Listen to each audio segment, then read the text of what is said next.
नमस्कार, मैं हूं आप सबके साथ सोनाली सिंह। 6 बजने को हैं। आप देख रहे हैं न्यूज 18 बिहार झारखंड पर खास बुलेटिन खबर 1 मिनट। तमाम बड़ी खबरों की 60 सेकंड में तह तक करेंगे विश्लेषण। सबसे पहले खबर गया के डॉक्टर के गुंडे बेटे की, जिसने पड़ोसी के साथ मारपीट की है। गया में एक डॉक्टर के बेटे की गुंडागर्दी कैमरे में कैद हो गई है। मामूली विवाद में डॉक्टर का बेटा घर के बगल में चलने वाले क्लिनिक में घुस गया और मैनेजर की इस कदर पिटाई कर डाली कि उसका हाथ टूट गया। बताया जा रहा है कि श्यामा रानी क्लिनिक की रंगाई पुताई का काम चल रहा है। श्यामा रानी क्लिनिक के बगल में ही डॉक्टर नीता अग्रवाल का घर है। श्यामा रानी क्लिनिक के मैनेजर की माने तो रंग के कुछ छींटे पुताई के दौरान डॉक्टर नीता अग्रवाल की तरफ गिर पड़े। इसी बात को लेकर डॉक्टर नीता का बेटा उनके क्लिनिक में घुस आया और जमकर पिटाई कर दी। विवाद था कि यहाँ पर पेंटिंग हो रहा है, तो बांस उस लगाया हुआ था। पहले भी बात हो चुकी थी, इसके पहले भी हम लोग का रिपेयरिंग वर्क हुआ था ना, तो बात हो चुकी थी और सत्येंद्र पहले भी इनसे 10 दिन पहले पूछ चुका था। मैनेजर का आरोप है कि अगर वहां मौजूद लोग उन्हें बचाने नहीं आते तो उनकी जान भी जा सकती थी। इस मामले में दोनों तरफ से थाने में शिकायत दर्ज कराई गई है।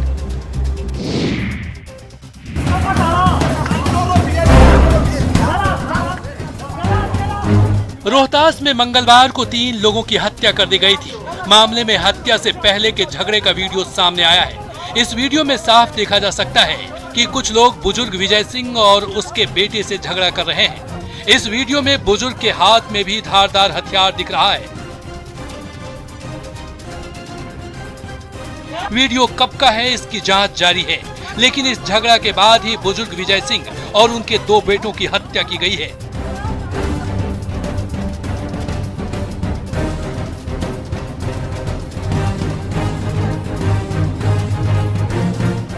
इतना तो साफ है, न्यूज 18 इस वायरल वीडियो की पुष्टि नहीं करता, लेकिन स्थानीय लोगों की माने तो ये वीडियो हत्या से कुछ ही देर पहले का है। वीडियो सामने आने के बाद एक बार फिर से पुलिस नए सिरे से जांच कर सकती है।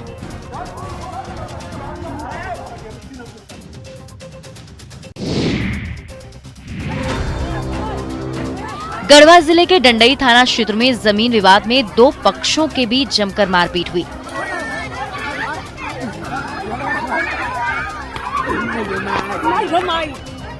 इस मारपीट की घटना का वीडियो तेजी से वायरल हो रहा है, जिसमें बच्चे, बड़े, बुजुर्ग और महिलाएं सभी आपस में मारपीट करते दिख रहे हैं।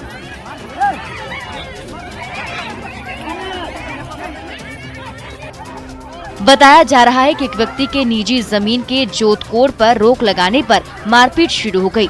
तस्वीरों में आप देख सकते हैं कि कैसे ये लोग एक दूसरे पर टूट पड़े हैं।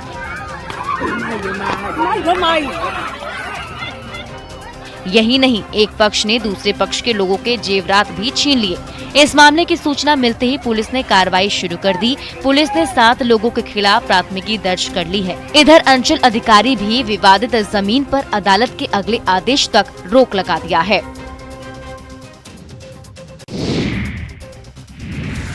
मुजफ्फरपुर में एक युवती के हॉरर किलिंग का मामला सामने आया है। बगल के गांव के एक लड़के से प्रेम संबंध रखने पर युवती की हत्या कर दी गई। हत्या के 43 दिनों बाद पुलिस ने मामले का खुलासा करते हुए लड़की के माता पिता को आरोप में गिरफ्तार कर लिया है। इस मामले के कई अन्य आरोपियों की गिरफ्तारी के लिए पुलिस छापेमारी कर रही है। घटना मनियारी थाना क्षेत्र के माधोपुर सुस्ता गांव की है। दरअसल 1 जून को कुर्नी थाना क्षेत्र के चंद्रहड्डी गांव में पानी से भरे गड्ढे में एक युवती का शव मिला था। मृतक के चेहरे को बुरी तरीके से क्षतिग्रस्त कर दिया गया था ताकि उसकी पहचान नहीं हो सके। लड़की के अपहरण की और उसको गायब होने की एफआईआर कराई और 3 नामजद लड़कों को उसमें एफआईआर में नाम दिया। उसके अलावा हमारा जब इन्वेस्टिगेशन चला तो मालूम पड़ा कि वो जो लाश है वो परिवार वालों ने खुद ही उसको मारा था। जांच के बाद पुलिस ने पूरे मामले का खुलासे का दावा किया है। पुलिस की गिरफ्त में खड़े शख्स को देखिए, जो आईएएस बनना चाहता था, सिविल सर्विसेज की तैयारी भी कर रहा था, लेकिन यूट्यूब पर एक वीडियो देखकर वो साइबर क्रिमिनल बन गया। पटना के कंकड़बाग के राहुल की यही कहानी है। उसने यूट्यूब पर साइबर क्राइम का वीडियो देखकर एक ई-कॉमर्स वेबसाइट से एटीएम क्लोनिंग मशीन मंगा ली और इसी के एटीएम कार्ड की क्लोनिंग करके दूसरों के खातों से पैसा निकालने लगा। पुलिस ने बैंक ऑफ बड़ौदा की सीसीटीवी फुटेज के आधार पर इस युवक को रंगे हाथों गिरफ्तार किया। एक अज्ञात व्यक्ति के द्वारा जो है कोई चिप लगाया जा रहा है। उसके बाद जो है हम लोगों ने सीसीटीवी फुटेज जो उसका संभाला, उसके आधार पर फिर हम लोगों ने उसको जो है रंगे हाथ गिरफ्तार किया। दरअसल बैंक ऑफ बड़ौदा के मुंबई ब्रांच को इलेक्ट्रॉनिक सर्विलांस के आधार पर ये जानकारी मिली, जिसके बाद पटना एसएसपी को जानकारी दी गई और कंकड़बाग थाना प्रभारी के नेतृत्व में एटीएम में डिवाइस लगाने की कोशिश के दौरान राहुल गिरफ्तार हो गया। पूर्णिया में एक पिता इंसाफ के लिए दर-दर की ठोकरें खा रहा है। पिता हसबुल अपने बेटे नाजिम के हत्यारे को सजा दिलाना चाहते हैं। इसको लेकर उन्होंने थाने से लेकर एसपी और आईजी तक फरियाद लगाया है, लेकिन प्रशासन उदासीन बना हुआ है। बताया जाता है कि 3 जुलाई को रसेली घाट के संचालक कयूम रिजवान हजरत समेत 6 लोगों ने मृतक नाजिम को बुलाया था, जिसके बाद हल्ला किया गया कि नाजिम परमान नदी में डूब गया, जबकि मृतक के पिता का कहना है कि उन लोगों ने मिलकर उन्हें परमान नदी में डुबाकर नाजिम की हत्या कर दी। 5 बजे से 9 बजे 9:30 बजे रात में जो है कि हल्ला मचाने लगा कि नाजिम डूब गया, नाव से नाजिम डूब गया, नाव से। हम कहे कि डूबा नहीं, तुम लोग जो है कि साजिश से मार कर दबा दिया, तुम बोल रहा है कि डूब गया डूब गया डूब गया डूब। अब बेटे के हत्यारों को सजा दिलाने के लिए पिता लगातार इंसाफ की गुहार लगा रहे हैं। अब देखने वाली बात होगी कि कब तक पुलिस कार्रवाई करती है। कोरोना की दूसरी लहर के दौरान लोगों को कई तरह की परेशानियों का सामना करना पड़ा था। उसमें एक था मरीजों के लिए एम्बुलेंस, लेकिन अब सरकार इसको लेकर तैयार है। कोरोना की तीसरी लहर के मद्देनजर सरकार और स्वास्थ्य विभाग तैयारियों में जुटी है। राज्य सरकार ने ग्राम परिवहन एम्बुलेंस सेवा के लिए सैकड़ों की संख्या में एम्बुलेंस की खरीद की है। कोरोना के दूसरे लहर में जिस तरह एम्बुलेंस की दिक्कत सामने आई थी, उसे देखते हुए अब सरकार ने बड़ी संख्या में एम्बुलेंस खरीदा है। ये सभी एम्बुलेंस पटना पहुंच गए हैं और इसे गर्दनी बाग इलाके में लगाकर रखा गया है। जल्द ये सभी एम्बुलेंस पीएचसी को दिया जाएगा, जिससे ग्रामीण इलाकों के लोगों को इसकी सुविधा मिल सके। जहां सैकड़ों की संख्या में इन एम्बुलेंस को पार्क किया गया है, वहां न्यूज 18 की टीम भी पहुंची। एम्बुलेंस की कमी से किसी की जान न जाए, इसे लेकर सरकार ने अब पूरी तरह से अपनी कमर कस ली है। कैमरा पर्सन सुबोध के साथ साकेत कुमार, न्यूज 18 पटना। समस्तीपुर में बुधवार को फिर 2 घंटे तक जाम की स्थिति बनी रही। एसडीओ समस्तीपुर ने मौके पर पहुंचकर लोगों को आश्वासन दिया कि जल निकासी का काम शुरू होगा, जिसके बाद आक्रोशित लोग शांत हुए और जाम हटाया गया। बता दें कि सोमवार को भी पंजाबी मोहल्ले के लोगों ने जल जमाव की समस्या को लेकर घंटों जाम रखा था और उन्हें लिखित आश्वासन मिला था, लेकिन आश्वासन के बाद भी जब कोई कार्रवाई नहीं हुई तो आज भी मोहल्ले के लोगों ने जाम कर दिया। समस्तीपुर जिला मुख्यालय और आसपास के क्षेत्र में लगातार बारिश हो रही है, जिसके कारण जल जमाव की भीषण समस्या पैदा हो गई है। शहर की मुख्य सड़कें हों या गली मोहल्ले बारिश के पानी में डूबे हुए हैं। खासकर निचले इलाकों में घुटने भर से अधिक पानी का जमाव है। कई घरों में भी बारिश का पानी प्रवेश कर गया। लगातार रुक रुक कर हो रही बारिश ने शहर में जल निकासी के इंतजामों की पोल खोल कर रख दी है।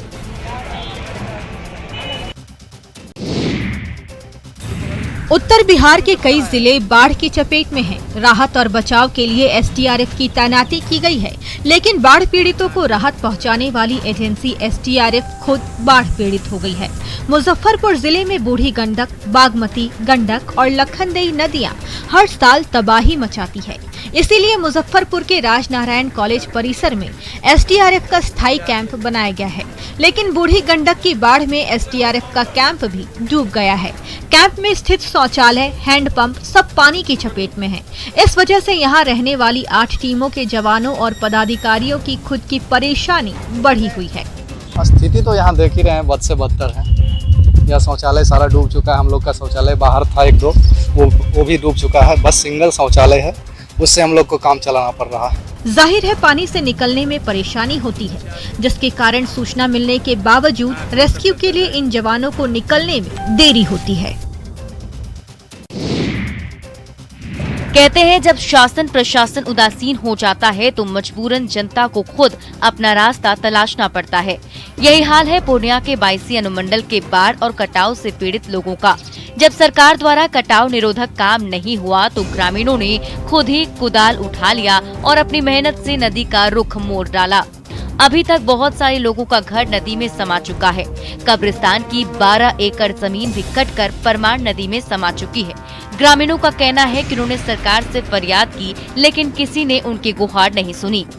कब्रिस्तान बचाने के लिए वहाँ नाला खोज रहे हैं, उसको बचाने के लिए, ये गाँव वाला को बचाने के लिए भी कर रहे हैं हम लोग। हाथीबंदा गाँव जो हमारा इधर आगे पीछे जो है उसको बचाने के लिए हम लोग कोशिश करते हैं। बता दें कि पूर्व प्रधानमंत्री अटल बिहारी वाजपेयी ने नदी जोड़ने की अनोखी योजना की शुरुआत की थी।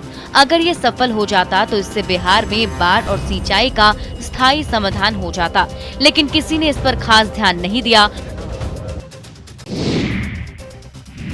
दरभंगा में बाढ़ ने बेहाल कर रखा है। शहर के आसपास पानी भरा है, कई मोहल्लों में जल जमाव है। दरभंगा के कुशेश्वर स्थान इलाके में बाढ़ का पानी अब पूरी तरह से फैल गया है।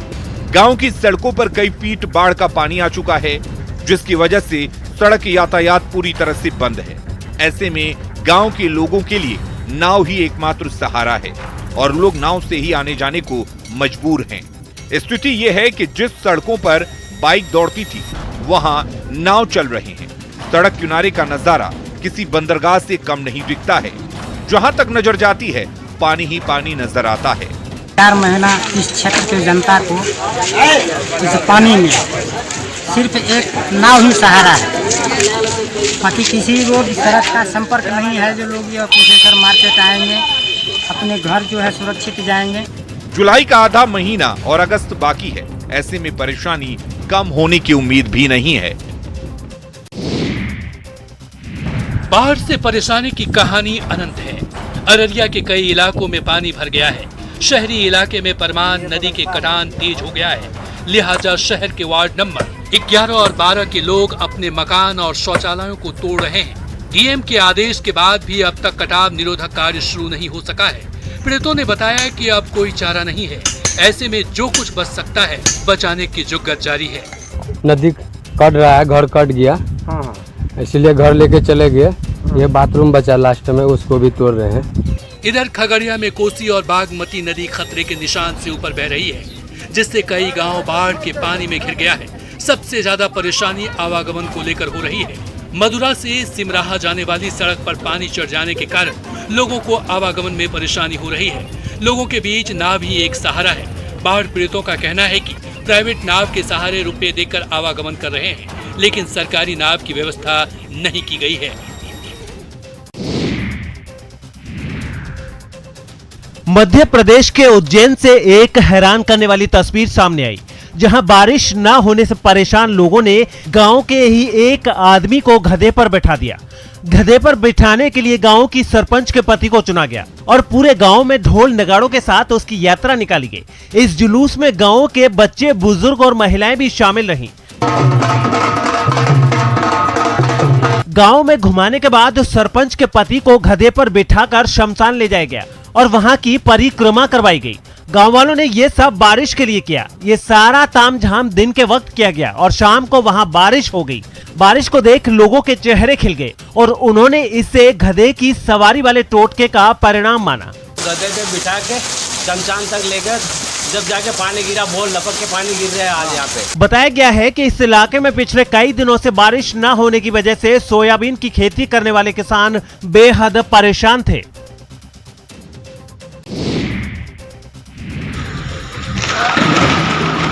गुजरात की धार्मिक नगरी द्वारका में भगवान कृष्ण के मंदिर पर आकाशीय बिजली गिरी है। द्वारकाधीश मंदिर में भारी बारिश के बीच मंगलवार को अचानक गिरी आकाशीय बिजली की वजह से वहां मौजूद लोग डर गए। हालांकि इस हादसे में किसी भी तरह का किसी को नुकसान नहीं हुआ है। मंदिर को भी कोई नुकसान नहीं पहुंचा है। बस मंदिर का ध्वज दंड थोड़ा क्षतिग्रस्त हुआ है और बिजली गिरने से मंदिर का झंडा भी फट गया है। आपको बता दें कि मंगलवार की दोपहर द्वारका में भीषण बारिश हो रही थी और इसी बारिश के बीच करीब 2 बजे द्वारकाधीश मंदिर पर आकाशीय बिजली गिरी। प्रत्यक्षदर्शियों का कहना है कि ये द्वारकाधीश की ही कृपा है कि आकाशीय बिजली गिरने से भी मंदिर को कोई नुकसान नहीं पहुंचा। द्वारकाधीश मंदिर पर बिजली गिरने का वीडियो तेजी से वायरल हो रहा है और इसे लेकर गृह मंत्री अमित शाह ने भी मंदिर प्रशासन से बात की है।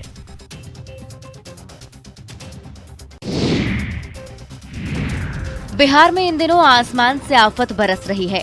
आकाशीय बिजली की चपेट में आकर कई लोगों की जान चली गई तो कई जगह बिजली की आपूर्ति बाधित हो गई है।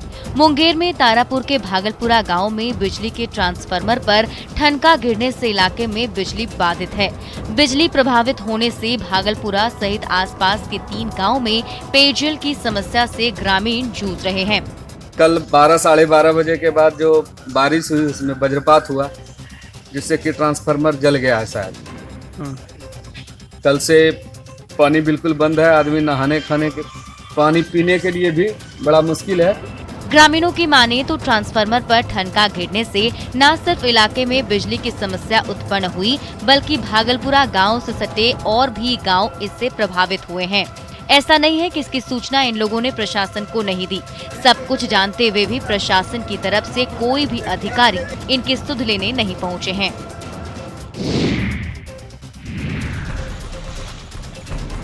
बोकारो के गोमिया अंचल के विभिन्न पंचायतों में लगातार हो रहे गैस रिसाव से लोग दहशत में हैं। इसे लेकर ना तो ओएनजीसी और ना ही जिला प्रशासन गंभीर है। ऐसे में यहाँ कभी भी बड़ा हादसा हो सकता है। यहाँ ओएनजीसी और सीसीएल की ओर से मीथेन गैस और कोयले के लिए बोरिंग का काम किया गया था, जिसके बाद से पिछले कई महीने से गैस का रिसाव हो रहा है।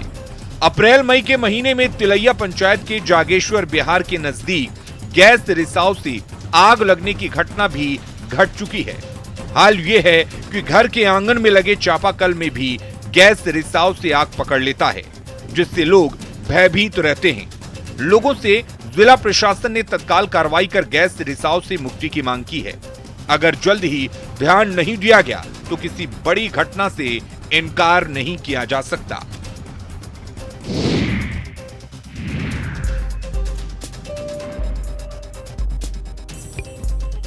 लोहरदगा जिले की भंडरा प्रखंड के मासमानू गांव की रहने वाली प्रिया एक पैर से विकलांग है, फिर भी आसमान छूने की चाहत है। 2016 में हुए राज्य स्तरीय 50 मीटर विकलांग दौड़ में वो पूरे झारखंड राज्य में तीसरे स्थान पर आई थी।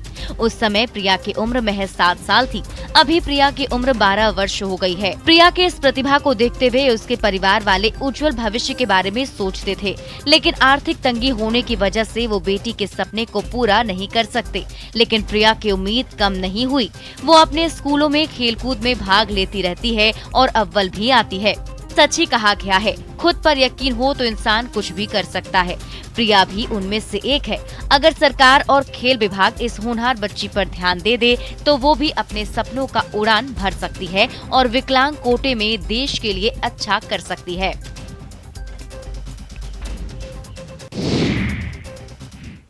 और फिलहाल इस बुलेटिन में इतना ही। आप देखते रहिए न्यूज़ 18 बिहार झारखंड।